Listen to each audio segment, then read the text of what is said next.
maze abungura ubwenge ngo basobanukirwe n'ibyanditswe, bamwe bagabo b'ibyo. Luka igice cyaho cya 24 umurongo wa 45 n'uwa 48. Kwizera, gusenga no kwiga ijambo ry'Imana ni umurage uruta byose. Nimuze twige, tubahaye ikaze kandi mwese neza kuri YouTube channel Emigos.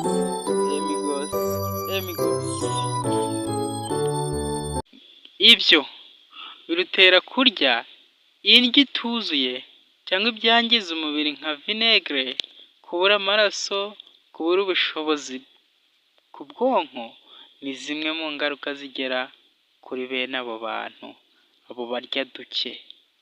Kurya byinshi si byiza, ariko no kurya duke ntabwo ari byiza. Kuryagagura cyangwa guhoza utuntu mu kanwa aritwo twa shikarete n'utundi tuntu nk'utwo bituma igifu kitaruhuka, bigatera uburwayi, bikananiza ubwonko, bigatera kugira imibereho ijahagurika idatinda ku bintu. Ibiryo byinshi binaniza ubwonko, bitera igifu kwivumbagatanya, imico n'imyifatire nabyo bikivumbagatanya. Ni byiza gukoresha ibinyampeke bifasha cyane ubwonko kubera amavitamini B abirimo n'ayandi aboneka mu mimero yabyo, ibyo iyo byinitse.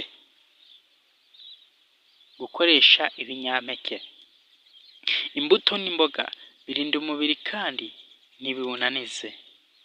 Amazi asukuye afashwe mu masaha atari ayo kurya, igifu kirimo ubusa byibura litiro 2 ku munsi. Amazi asukura umubiri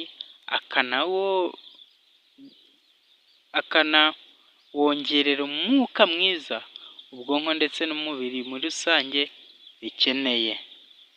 Tegereza amasaha 2 nyuma yo gufata amafunguro. Amazi meza afashwe ukibyuka mbere yo kurya iminota 30 cyangwa nyuma y'amasaha 2 umaze kurya ni ingenzi cyane ku buzima. Haleluya! Nongeye kubasuhuza amahoro y'Imana abane namwe, mbahaye ikaze muri mwanya. Dukomeje n'igice cya 2 cy'igitabo Inzira y'ubusore bunejeje. Ndakeka yuko aho tugereje hano mumaze kubona ubwiza bw'iki gitabo, amagambo meza arimo, amagambo ayobora umusore guhera avutse kugeza ashaje. Inzira y'ubusore bunejeje. Mwuka w'Imana aduhe kumva neza amagambo akubiyemo aha ngaha kandi aduhe kuyashyira mu bikorwa. Dukomeje n'icyigisho cya 2 kivuga ngo ubushobozi bwo kwitegeka. Mbibutse yuko igice cya mbere cyavugaga ngo ubugimbi, ubwangavu, ikorosi riruhije gukata, aho twabonye ibintu byinshi. Ndasaba niba ari ubwa mbere ugeze hano kuri subscribe kugira ngo ubashe kubona icyo gice cya mbere cyose cyatambutse ndetse n'ibindi byinshi byigisho byanyuze hano, kandi Mwuka w'Imana agushoboze gukurikira. Ubushobozi bwo kwitegeka. Mu bushobozi bwo kwitegeka tuzabonamo amategeko y'umubiri ndetse tubonemo n'amategeko agenga imico n'imyifatire. Ese amategeko y'umubiri, uburyo n'ubushobozi bwo kwitegeka, ese kuki dusabwa kwitegeka? Kuki urubyiruko, abangavu, ingimbi, abasore n'inkumi ba none dusabwa kwitegeka? Kuki dusabwa ubushobozi bwo kwitegeka? Ni ukubera iki? Usanga kwitegeka haba mu bato, abakuru ndetse abashaje usanga kwarabuze. Kwitegeka usanga dutegekwa n'ibintu ibyo ari byo byose, kwitegeka kwacu kwarabuze. Abasore, filime, televiziyo, gutegekwa n'abandi, kuba bamunyiramuja iyo bigana, Amategeko yo kuryama ntitukiyubahiriza, amategeko ayo ari yo yose ntabwo tukiyubahiriza, haba n'amategeko yo kurya ntabwo cyubahirizwa. Ese kubera iki dukwiriye kwitegeka? Reka dukomeze tujye imbere, Uwiteka nadushoboze kandi aturinde kujya kure ye, nuko Imana azabane natwe. Mwami mwiza, turagusabye kugira ngo uzubane natwe, turagutakambira kugira ngo wohereze Umwuka w'Umuziranenge aze adusobanurire, aturinde ikibi, aturinde inarijye, duheguruze imitima hamwe, ni mu izina rya Yesu tubisabye urakoze, amen. Ngo basore nkunda, isi turimo yuzuyemo ibirangaza n'ibitwara ubwenge bw'abakiri bato ku rwego rwo hejuru. Nibyo, Kristo ntafite aho arambika umusaya mu mibereho yanyu. Ese mu mibereho yawe Kristo afite aho arambika umusaya? Ese wamuhaye umwanya? Kandi uko imperuka irushaho kutwegera, niko umushukanyi arushaho gukaza umurego ngo ayobye n'intore ntiba bishoboka. Niko tubibona mu ijambo ry'Imana, ngo azayobya intore niba bishoboka. Ese uriteguye guhangana nawe? None se ninde uzahagarara adatsinzwe? Ubutwari nk'ubwa Yozefu, nk'uko tubona mu Itangiriro igice 39 umurongo wa 9 kugeza kwa 12, washoboye gutsinda igishuko cy'ubusambanyi. Ubwa Daniyeli igice cya 8 washoboye gutsinda irari ry'inda, na n'uyu munsi burakenewe. Niba mushaka kuzasanga mwiteguye ubwo Umwami wacu Yesu Kristo azaba agarutse. Niba mushaka kuzasanga mwiteguye Umwami wacu Yesu Kristo ubwo azaba agarutse, turasabwa imbaraga nk'izo Yozefu yari afite ubwo yatsindaga igishuko cy'ubusambanyi. Turasabwa imbaraga Daniyeli yari afite ubwo yashoboye gutsinda irari ry'inda n'uyu munsi rihitanye abantu benshi. Kumenya ibintu by'ingenzi bituma umuntu agira ubushobozi bwo kwitegeka, ni ngombwa mu buzima. Dore amwe mu mategeko y'ingenzi yatuma ugira ubushobozi bwo kwitegeka.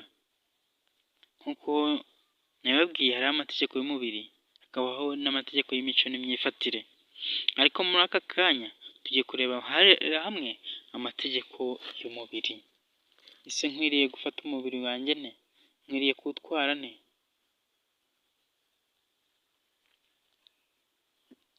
Iby'umwuka ndetse n'iby'ubugingo bigaragarira mu mubiri.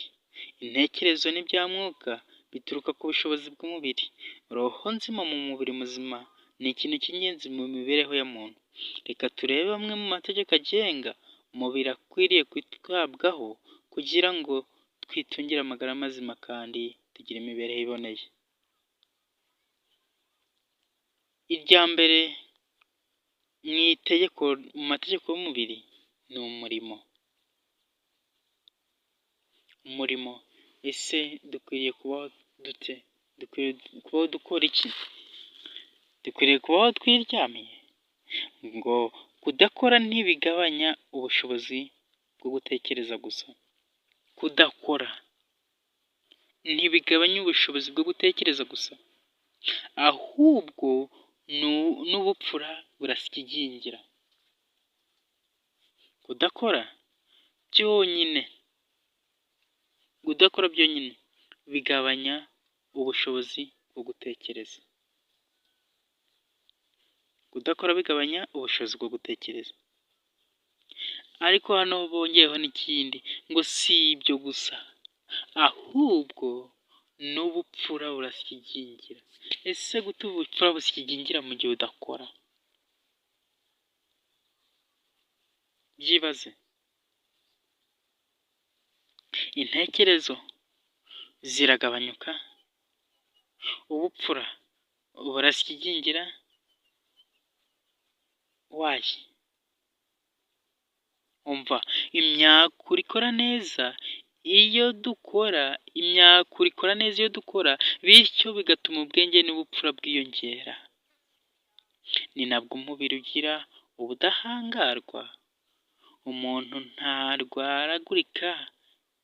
Imana iravuga iti, mu minsi 6 ujye ukora nk'uko tubibona mu kuva igice cyaho cya 20:9, iminsi 6 ujye ukora ariko kuwa karindwi uruhuke, ukarisaba Uwiteka Imana yawe. Iminsi 6 ukwiriye kuyikora mu mirimo yawe yose. Ntabwo ukwiriye kuryama mu minsi 6, ntabwo ukwiriye kwirirwa wigaramiye, ntabwo ukwiriye kwirirwa wicaye, nta nubwo ukwiriye kwirirwa uhagaze mu mayira abiri.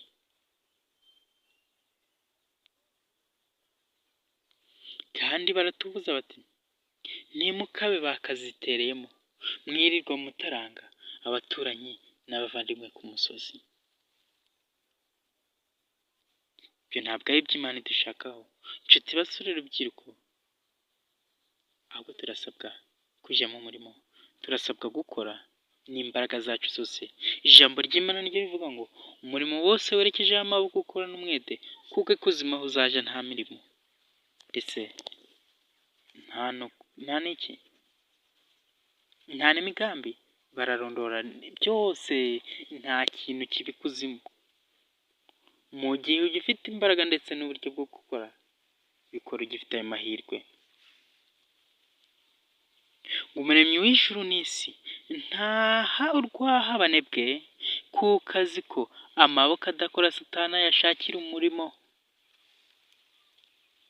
Nshuti muvandimwe, niba udakora Satani ari kugushakira umurimo, si ari kugushakira ahubwo arawuhorana. Niba udakora arawuguha, aragukoresha mu ruzabibu rwe,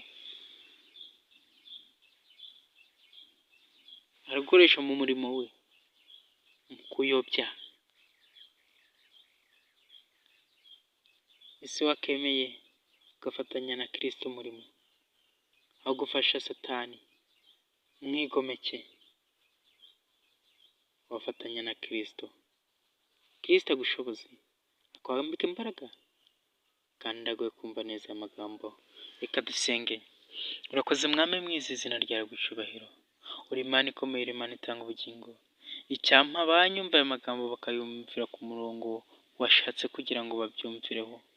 Ndagusabye umwuka wawe azabane natwe, azabane n'umuntu wese uyumva. Ni mu izina rya Yesu tubisabye, amena. Umuremyi w'ijuru n'isi ntaho urwahabane bwe, kuko azi ko amaboko adakora Satani ayashakira umurimo. Nshuti muvandimwe, Kristo aguha umurimo wo gukora mu izina rye. Guhumeka. 2. Ibihaha bifite inshingano zikurikira. Bifite inshingano zo kwinjiza umwuka mwiza no kuturinda uburozi mu mubiri, gusohora umwuka mubi, gutembereza amasukari mu maraso, gutunganya calcium, umunyungugu ukomeza amagufa, kurinda amaraso kuvura ndetse n'ibindi. Guhumeka umwuka mwiza. Kwirinda kuryama mu cyumba kitagira idirishya cyangwa kidakingurwa, kureka imirasire y'izuba ikinjira aho turara, kuryama utipfukiranye aribyo kwipfukirana bituma ukomeza guhumeka umwuka mubi wasohoye. Kuryama wipfukiranye mu maso hose, wapfutse ntako utagize, bituma umwuka duhumeka mubi ubura usohoka. Gukora imyitozo mu gitondo hakiri kare, ikirere kitaruzura imyuka mibi. Kugira akamenyero ko gutembera mu busitani bwiza ahantu hari ibiti. Ibyo byose bifasha ubwonko kandi bikarinda umunaniro. Ababa mu mujyi murabizi, umwuka, urusaku ruba ruri mu mijyi, ibyo byose bitera stress. Niyo mpamvu rero ufite ubushobozi yagakwiriye gutembera ahantu hariho ibiti. Abatuye mu cyaro bafite amahirwe menshi, ibyo byose ntibahura nabyo, ahubwo bahora bafite umwuka mwiza. Ese niyo mpamvu batuburira kuva mu mujyi tujya gutura mu cyaro? impamvu izwi n'Imana. Kristo abikumvishe neza.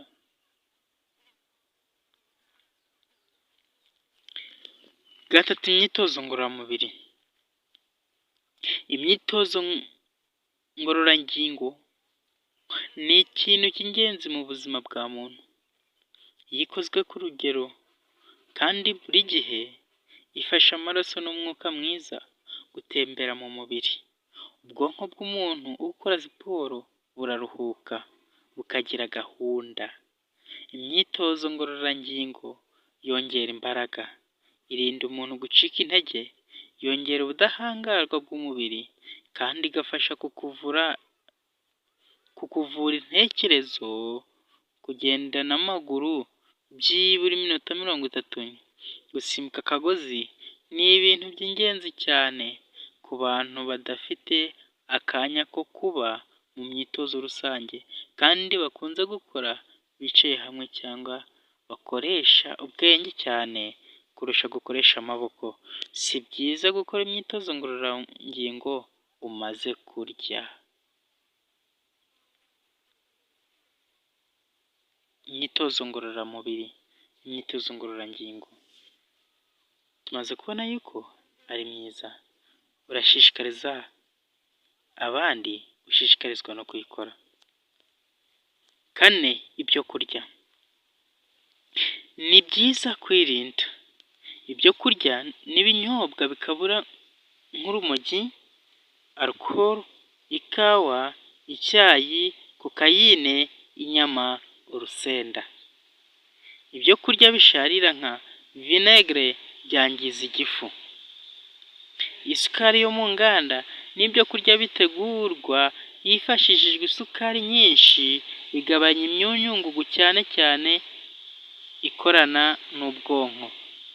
Amafiriti n'ibindi bitekwa bigahishwa n'amavuta gusa binaniza umubiri, byongera ibinure mu mubiri, bikaziba imiyoboro y'amasohoro, ari nayo ikunze kuba intandaro y'indwara y'umuvuduko w'amaraso ukabije.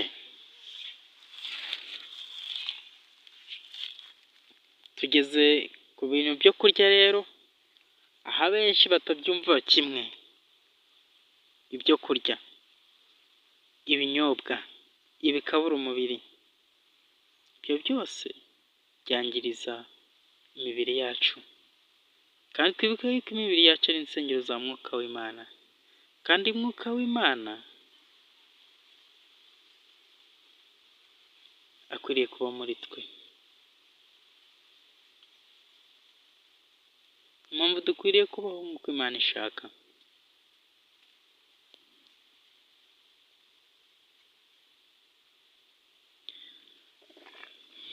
Tubona ko ibiryo bike, kurya ibiryo bike bikunze kuboneka mu rubyiruko rushaka kuguma ku murongo, rwirinda umubyibuho ngo rutava ku gihe. Ngo umuntu ubyibushye ngo ntago agezweho.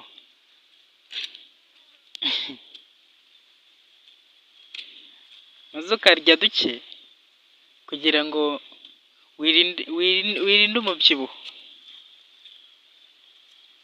kugira ngo uhore unanutse, ukirinda kurya nyine. Ibyo birutera kurya indyo ituzuye cyangwa ibyangiza umubiri nka vinegere, kubura amaraso, kubura ubushobozi ku bwonko, ni zimwe mu ngaruka zigera kuri bene abo bantu, abo barya duke. Kurya byinshi si byiza, ariko no kurya duke ntabwo ari byiza. Kuryagagura cyangwa guhoza utuntu mu kanwa ariko twa shikarete n'utundi tuntu nk'utwo, bituma igifu kitaruhuka, bigatera uburwayi, bikananiza ubwonko, bigatera kugira imibereho ijahagurika, idatinda ku bintu. Ibiryo byinshi binaniza ubwonko, bitera igifu kwivumbagatanya, imico n'imyifatire nabyo bikivumbagatanya. Ni byiza gukoresha ibinyampeke bifasha cyane ubwonko kubera amavitamini B abirimo n'ayandi aboneka mu mimero yabyo ibyo iyo byinitse. Gukoresha ibinyampeke, imbuto n'imboga birinda umubiri kandi ntibiwunanize. Amazi asukuye afashwe mu masaha atari ayo kurya, igifu kirimo ubusa byibura litiro 2 ku munsi. Amazi asukura umubiri akanawongerera umwuka mwiza ubwonko ndetse n'umubiri muri rusange bikeneye. Tegereza amasaha 2 nyuma yo gufata amafunguro. Amazi meza afashwe ukibyuka mbere yo kurya iminota 30 cyangwa nyuma y'amasaha 2 umaze kurya ni ingenzi cyane ku buzima. Gukoresha ibyo kurya by'umwimerere bituma abantu bagira umuze muke kandi bakanarama. Mbere y'umwuzure abantu baramaga imyaka igera cyangwa isaga 900. Metusela yaramye imyaka 969 nk'uko tubibona mu Itangiriro igice cya 5 umurongo wa 27. Ariko nyuma y'umwuzure imyaka y'uburame yaragabanutse cyane. Shemu mwene Nowa yaramye imyaka 600. Umwuzukuru we arama imyaka 293 nk'uko tubibona mu Itangiriro 11:20. Umwuzukuruza arama imyaka 175 nk'uko tubibona mu Itangiriro 25:7. Mu gihe cyacu bimeze gute? Bimeze bite mu gihe cyacu? Ibiva mu murima bitera imbaraga, kwihangana no gukanguka mu bwonko. Ibihingwa biva mu murima bitera imbaraga, kwihangana ndetse no gukanguka mu bwonko. Ikindi cya 5 dukwiriye kwitaho ni ikiruhuko. Hano ruzingi, ikiruhuko si ukudakora. Uko twabonye yuko Imana itwifuriza gukora kandi Imana ntitwifuriza ko tuba abanebwe, nta nubwo ibidushakaho. Ariko n'igihe twakoze tugomba kuruhuka. Ikiruhuko si ukudakora ahubwo ni uguhinduranya imirimo. Ikiruhuko si ukuryama ahubwo ni uguhinduranya imirimo. Si byiza guhita utangira imirimo isaba ingufu ariko ukirangiza iyo ubwenge nta kanya gaciyemo. Ntabwo ari byiza. Ikinyuranyo n'icyo ni uko iyo ukimara kurya si byiza guhita utangira kwiga nta kuruhuka guciyemo. Ibyo binaniza ubwonko. Kuba kuri televiziyo igihe kirekire buri munsi bishobora gutera uburwayi kandi byangiza ubwonko. Yego, kuruhuka uri kumwe n'Imana birakenewe cyane. Twibuke ko Umuremyi nawe yanejejwe no kuruhuka umunsi umwe mu cyumweru. Indi minsi yarakoze, iruhuka umunsi umwe mu cyumweru. Kandi akaba natwe dusaba kumusanga twese abarushye n'abaremerewe ngo aturuhure. Iyo tugize igihe cyo gusabana n'Imana yacu mu masengesho, mu kwiga Bibiliya, mu ndirimbo nziza zituje, ntibituruhura umubiri gusa ahubwo n'intekerezo zacu ziraruhuka, tukongera kugarurirwamo intege, bityo n'ibyemezo dufata mu buzima bwacu bwa buri munsi bikaba biyobowe n'imbaraga ikomeye ituruka ku Mana. Izina ry'Imana yacu rihabwe icyubahiro. Benshi bibwira ko kuruhuka ariko ntusenge bibagirira umumaro. Oya, kubana n'Imana biratweza. Ni nko gufata ikinyabiziga cyawe ukagikorera antoronsiye, ukamena amavuta, ukoza moteri, maze kigasubira mu muhanda kimeze neza. Iyo bitabaye ibyo kigonga moteri. Uko niko n'ubuzima bwa muntu bukenera Imana ngo bubashe kubonera no gutungana, iyo bitabaye ibyo burangirika rwose. Umwuka mwiza duhumeka ukoreshwa neza, amaraso atembera neza, umubiri uratuza, imbaraga z'ubwonko ziriyongera, umuvuduko w'amaraso ukagabanuka. 6. Gusinzira. Gutinda kuryama no kuryamira si byiza. Nshuti basore, gutinda kuryama no kuryamira si byiza. Kurara ijoro ryose urimo filime si byiza. Kuryama amasaha menshi cyane si byiza. Ni byiza kurya kare, urwungano ngogozi rukagira umwanya wo gutunganya ibyo rwakiriye mbere yo kuryama. Guhita uryama umaze kurya binaniza ubwonko, ntusinzire neza kuko ingufu zabwo nyinshi ziba zerekeje ku igogorwa n'ibyo twariye. Guhera saa 3 kugeza saa 5 ni igihe cy'umubiri cyo gusohora imyanda n'uburozi buri mu mubiri. Byaba byiza muri ayo masaha ubaye uri kuruhuka wumva indirimbo zituje. Aya masaha si ay'akazi, gukora amadovuwari, gusubira mu masomo, kwigisha, uturimo two mu rugo ndetse n'ibindi. Guhera saa 3 kugeza saa 7 ni amasaha umubiri uba uri guhera saa 5 kugeza saa 7 ni amasaha umubiri uba uri gusukura umwijima, kandi biba byiza iyo bikozwe umuntu asinziriye rwose, bya bitotsi nyabyo bitari imbonamwuko, ibitotsi nyabyo. Kuva saa 7 kugeza saa 9 agasabo k'indurwe niko kaba kagezweho mu gusukurwa ndetse no gukurwamo ibyangiza byose. Biba byiza rero iyo icyo gihe umuntu naho asinziriye. Kuva saa 9 kugeza saa 11 za mu gitondo ni amasaha yo gusukura ibihaha.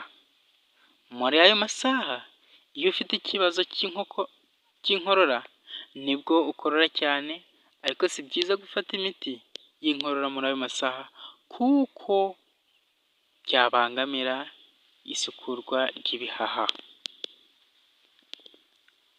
Kuva saa 11 kugeza saa 1 za mu gitondo ni amasaha yo gusukura ubura. Nicyo gihe cyiza cyo kwituma ibikomeye mu nda hagasigara ntakirimo. Kunywa amazi meza ukibyuka bifasha ubura gusohora umwanda, bigateguriza gufata ifunguro rya mu gitondo. Kuva saa 1 kugeza saa 3 za mu gitondo ni umwanya w'urura ruto gufata intungamubiri z'ingenzi zo mu byo twafashe ku ifunguro rya mu gitondo. Byaba byiza ubaye wafashe iryo funguro mbere ya saa 1:30 ku bazima na mbere ya saa 12:30 ku barwayi. Nubwo mu muco wacu nk'Abanyarwanda usanga bitarimo, gufata ifunguro rya mu gitondo ni ingenzi cyane ku magara yacu. Ifunguro rya mu gitondo nubwo bitunanira cyane ariko ni ingenzi ku magara yacu. Kuva saa 6 z'ijoro kugeza saa 10 za mu gitondo nibwo umubiri uba uri gukora amaraso, kandi biba byiza iyo bikozwe umuntu ari kuruhuka asinziriye. Kuva saa 6 z'ijoro kugeza saa 10 za mu gitondo usinziriye biba ari byiza. Ku bw'ibyo rero basore nkunda, musabwa gusinzira neza mwiziguye. Ibirangaza bya nijoro, filime, akabyiniro, telefone, tiyatire, ibitaramo n'ibindi bikorwa binaniza ubwonko bikabuza umubiri n'intekerezo kugira gahunda, ntibikabategeke ahubwo mwige kubitegeka. Mwibuke ko Imana yatugize abatware, si byiza gutegekwa n'ibyo twahawe gutegeka. Imana ibashoboze kandi bumvishe aya magambo, twagizwe abatware bo gutegeka, ntabwo ibyo twahawe byo gutegeka ari byo bikwiriye kudutegeka. Bibutse iki gihe tumaze iminsi turi kwiga ikoranabuhanga n'agakiza, ntabwo twagizwe abatware bo gutegeka, ntabwo twagizwe abatware bo gutegeka ibintu, ntabwo twagizwe abo gutegekwa n'ibintu. Ibyo twahawe ntabwo ari byo bikwiriye kudutegeka. Amasaha ya nijoro dukwiriye kuyakoresha icyo yaherewe. Amasaha yo kuruhuka, amasaha yo kuruhura ubwonko, yo kuruhura umubiri, ntabwo ari amasaha yo kurara turi kureba filime, ntabwo ari amasaha yo kureba tiyatire, ntabwo ari amasaha yo kurara mu kabyiniro, ntabwo ari n'amasaha yo kwiga atensheni. Ijoro ryose kurara uri kwiga. Reka byose tubikorere kuri gahunda kandi tubikore neza nk'uko Imana adufashe kandi adushoboze, atwambike imbaraga, aturinde ikibi, aturinde kujya kure ye, kandi aduhe kuba inshuti y'ukuri, niwe uzabasha kudushoboza ibyo byose. Mwami Yesu abane natwe, ibyo mbasabira nanjye nisabira mu izina rya Yesu, amen. Ndabashimiye cyane, naho mu cyigisho gikurikira, Imana ibaha umugisha.